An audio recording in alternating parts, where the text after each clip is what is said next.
جہاں تک بات آپ نے کی کہ قرآن مجید کی انٹرپریٹیشن میں بھی اختلاف ہوں گے، یقیناً اختلاف ہوں گے، تو اس اختلاف کو حل کرنے کا طریقہ کیا ہے؟ کیا آپ یہ کہیں گے کہ مجھے رات خواب آیا تھا، اس میں قرآن کی یہ تعبیر درست ہے؟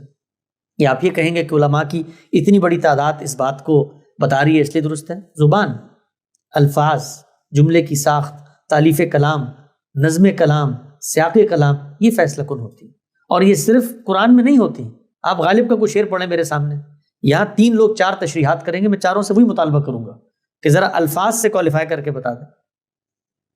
آپ پڑھتے ہیں روزانہ میر انیس کا یہ مرثیہ کہ کس شیر کی آمد ہے کہ رن کانپ رہا ہے، رن ایک طرف چرخ کون کانپ رہا ہے۔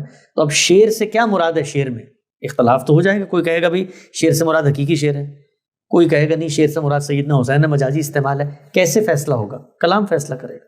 آگے بتا دیا، شمشیر بکف دیکھ کے حیدر کے پسر کو، جبریل لرزتے ہیں سمیٹتے ہوئے پر کو، بات ہو رہی ہے کربلا کی، تو کلام فیصلہ کن ہوتا ہے۔